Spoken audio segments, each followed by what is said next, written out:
안녕하세요. 영성이야기의 신덕식 목사입니다. 여러분 너무 오랜만에 뵙습니다. 제가 영성이야기를 계속적으로 녹화하지 못한 것은 이것이 기독교 영성이다의 그 강의를 준비하고 하다 보니까 제대로 그 영성이야기나 신앙이야기, 성경이야기에 대해서 계속으로 이어지지 못했습니다. 이제 하나님이 또 다시 이 성경 이야기나 영성 이야기, 또 기독교 영성에 관한 모든 것들을 계속 이어져 나가기를 하나님께서 원하셨기 때문에 다시 영성 이야기를 시작합니다. 여러분, 지금까지 제가 영성에 대해서 많이 강의도 하고 이야기도 하고 영성에 대해서 많은 말씀을 드렸는데 아직까지도 영성에 대해서 제대로 모르시는 분들이 참 많아요. 기독교인이 이야기하는 영성을 떠나서 이 개신교, 기독교 안에서도 영성에 대해서 바르게 알지 못하다 보니까 많은 분들이 영성을 이야기하면 영적 어떤 깊은 것을 확실한 정의를 내리지 못하고 영적인 어떤 깊은 것, 영적으로 깊이 있는 그러한 그 기도 생활이나 그 영적인 삶 속에서 느껴지는 그러한 어떠한 은사적인 것을 자꾸 영성이라고 이야기하는데, 영성은 그거 아니에요. 영성이라는 것은 하나님의 신적 성품이고, 우리가 하나님으로부터 창조받았을 때, 즉 하나님으로부터 우리가 태어날 때 일반적으로 부모에게서 자식이 태어나면 자식이 그 부모의 성품을 물려받듯이 우리 역시 하나님의 성품을 우리가 물려받은 것입니다. 그렇다고 해서 하나님의 신학적으로 이야기하면 하나님의 그 특성적 그 속성을 다 물려받은 것이 아니라 하나님께서 사랑과 공유하는 그러한 성품을 우리에게 주셨거든요. 그래서 우리는 하나님의 형상을 따라 지음받은 사람이 하나님의 성품을 우리가 물려받았다는 것을 말씀을 드리는 것이에요. 그래서 저와 여러분은 항상 하나님의 성품을 가지고 살아가고 있는 사람들입니다. 그래서 특히나 그리스도인들이 더 많이 깨달아야 되는 것은 하나님의 그 신적 성품이 죄로 인해서 변질되다 보니까 세상적 성품, 즉 극단적으로 이야기하자면 사단의 성품을 참 많이 닮았습니다. 그래서 하나님의 그 거룩하신 성품이요, 또 하나님의 사랑의 성품, 하나님의 의로우신 성품, 그리고 성령의 9가지 열매라는 그 하나님의 성령이 주시는 성품, 이런 것들이 죄로 인해서 변질되어 버렸다는 것이지요. 그것이 소멸된 것이 아니라 변질되었을 뿐이에요. 그런데 우리가 예수 그리스도를 본받아 예수 그리스도를 믿음으로 말미암아 우리는 하나님의 그 원래 주신 신적 성품, 영성, 이것을 회복하는 것입니다. 그래서 영성을 회복하게 되면 하나님의 성품을 회복하는 것이고, 하나님의 성품을 회복한다는 것은 쉽게 이야기하면 내 속에 하나님의 영이 함께 하시는, 임마누엘의 그 하나님이 나와 함께 하시는 그런 그 신앙적으로 바뀌어진다는 것입니다.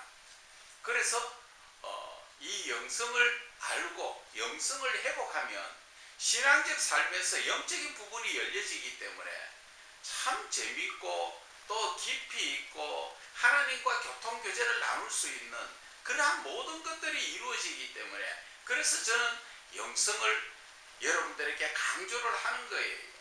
여러분들이 어차피 지금 하나님을 믿고 하나님 안에서 산다면, 신앙적 삶을 산다면 영적인 깊이가 있어야 되죠.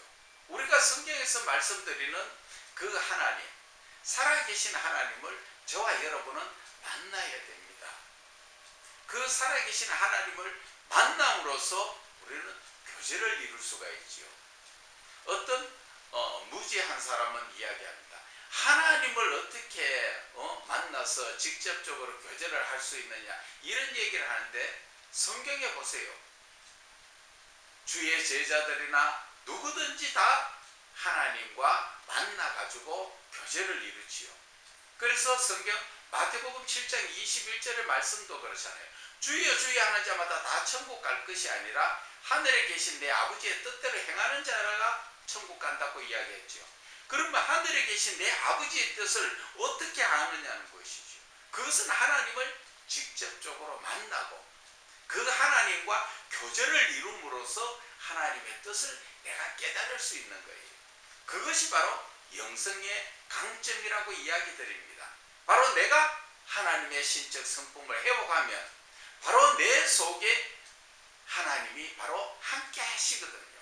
그렇기 때문에 내가 하나님을 만나고 교제하기가 그렇게 쉬운 겁니다.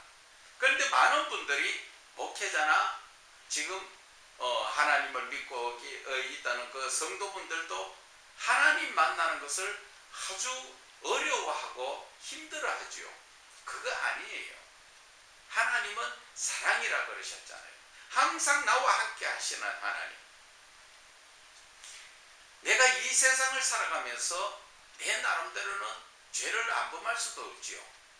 알게 모르게 죄를 범하지만 그 죄에 대해서 많은 사람들은 요한복음 8장의 말씀처럼 돌 들고 나를 율법적으로 치료하지만 내가 영성을 알고 그 하나님에 대해서 알면 예수님은 바로 나와 함께 하시면서 내 죄를 너가 죄인이다 그렇게 말씀하시는 것이 아니라 용서, 사랑의 용서, 이것이 바로 영성을 통하여 일어나는 신앙적 삶이라는 것을 여러분들과 제가 확실하게 깨달아야 됩니다.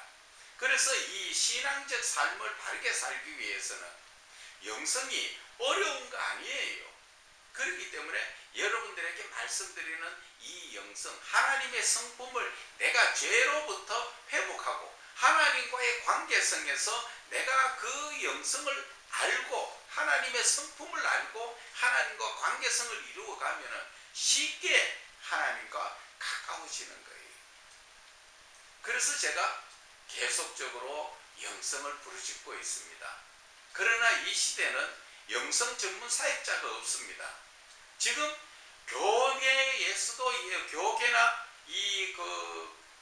교회에서도 이야기하고 있는 영성에 대해서 이야기하시는 분들이 대부분 이 영성을 영적인 어떤 은사적 삶을 자꾸 이야기하는데 그것은 영성이 아니거든요. 그래서 여러분들이 신학적으로 공부를 할 때도 마찬가지입니다. 제가 영성을 알지 못하고 조직신학을 공부할 때 참 어려웠습니다. 그 하나님에 대해서, 예수 그리스도에 대해서, 우리 인간에 대해서, 그리고 구원론, 종말론 이런 것 자체를 배울 때 참 어려웠거든요. 그런데 영성을 알고 나니까 조직신학이 그렇게 쉬울 수가 없어요. 만약에 신학생들 중에서 오늘 이 영상을 이 영상을 보시게 되겠거든. 정말 제 말대로 한번 해보세요. 아주 이 영적인 부분이 열려지고 쉬워집니다. 그러다 보니까 기도도 능력의 기도가 되죠. 우리가 많은 그 그리스도인들이 기도를 하고 있지만 그 기도할 때마다 응답을 받으세요.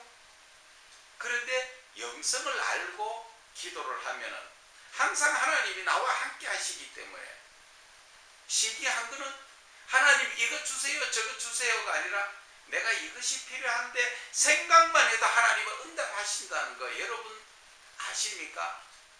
그런 거 안 느껴보셨죠? 참 신기하고 좋습니다. 그래서 이 영성을 여러분들한테 자꾸 강조를 하는 거예요. 여러분 영성을 한번 제대로 배워보세요. 뭐 배우는데 돈 들어가는 것도 아니고 그렇다고 시간이 많이 들어가는 것도 아니고 아주 간단하면서도 쉽게 여러분들이 영성을 접할 수가 있습니다. 바로 하나님의 신적 성품. 그것이 왜 쉬우냐 하면은 영성이 어디에서 없는 것을 배워와서 내 것을 만드는 게 아니에요. 이미 나는 하나님의 신적 성품인 영성이 내 속에 죄로 인해서 변질은 됐지만 그 근본 자체는 잠재되어 있다는 것입니다. 내 속에 하나님의 성품이 이것을 하나님과의 관계성 속에서 또 하나님의 말씀으로 그것을 회복시켜 주시는 거예요. 그래서 내 속에 잠재되어 있던 영성, 하나님의 실적 성품을 나타내게 되는 거예요. 그러면 그때부터 모든 것들이 다 영적인 부분에 아주 쉬워집니다. 목사님들 설교할 때 말씀 어렵죠. 주로 보면은 어디에서 말씀 잘하시는 목사님 또 주석이나 어디 좋은 데 거 막 뺏어가지고 뺏겨가지고 하지만 그럴 필요 없어요. 제가 여러분들한테 말씀드리지만 제 설교를 잘한다는 얘기가 아니고요. 생수교회 주일 설교를 한번 쳐보세요. 그러면 제가 주일날 설교하는 모습이 다 나옵니다. 무엇을 보고 읽는 그런 스타일이 아니에요. 그렇다고 저와 여러분이 아시다시피 제 이 나이에 기억이 좋아서 성경 말씀이 막 생각납니까? 아니죠. 우리 이 나이 때쯤 되면은 들어있던 기억도 잊어버리는 나이 아닙니까? 그런데 이 영성을 알면 성령님께서 나에게 이 말씀을 생각나게 해주시고 성령님께서 저의 입술을 통하여 복음을 전하게 하시는 거예요. 그래서 영성을 바르게 알고 영성적 삶, 하나님의 신적 성품을 가지고 살면은 모든 그 분들 가운데서도 서로 대화하기도 좋고 아주 이 신앙적 삶에 신납니다. 그리고 기도를 하다 보면 이것이 바로 하나님과의 교제의 기도였구나. 또 말씀을 볼 때 하나님께서 이 말씀을 이렇게 하시고 또 이 말씀을 통하여 나에게 무엇을 깨닫게 하시는가, 이런 것들이 막 서로 생각나고 이루어지기 때문에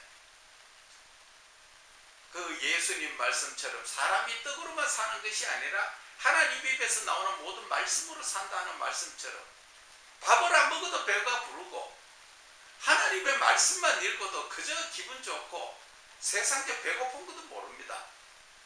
그래서 여러분들에게 어차피 저와 여러분이 하나님 믿잖아요. 하나님 믿으면 이제 신나게 한번 믿어보자는 것이지요. 어떻게 신나게? 늘 내가 내 마음속에 기쁨이 충만하도록. 그것이 내가 하는 겁니까? 요한복음 15장에 말씀하셨지요. 예수님이 나의 기쁨이 너에게 충만하게 하기 위해서 하나님의 기쁨을 나에게 주시니까 그 기쁨의 본질이 내 속에 들어오니까 세상의 기쁨하고는 비교할 수도 없어요. 세상에는 돈 많고 재물 많고 또 쾌락적으로 그렇게 살다 보면은 기분 좋다 하지만 그것은 하나의 허상이에요. 허상. 내가 실질적으로 아무것도 가진 거 없고 내 모습이 어떤 형편에 아주 악한 형편에 처해 있더라도 우리는 거기서 기쁨을 느낄 수 있다는 것이죠. 그래서 이 영성이 참 중요하다고 저는 말씀을 드립니다. 그리고 특히나 하나님을 믿고자 하는 분들이 있다면 정말 이 영성을 기본적으로 알고 하나님을 믿으시고 또 신학생들 여러분들도 마찬가지입니다. 영성을 기본적으로 알고 신학을 알면 신학이 되게 쉽습니다. 그리고 목회하시는 분들도 마찬가지입니다. 이 영성을 알고 성경을 보고 말씀을 준비하게 되면 말씀 속에서 성령 역사가 일어나고 또 내가 그 말씀을 전할 때 성령께서 나의 입술을 들어서 나를 들어 사용하시는 게 그런 게 나타납니다. 그러니까 여러분 이제 영성에 대해서 바르게 아시고 배워가지고 정말 이 신앙적 삶을 기쁘고 즐거운 그러한 신앙적 삶 그리고 정말 예수를 바르게 믿을 수 있는 그러한 삶을 사시기를 간절히 당부를 드립니다. 감사합니다.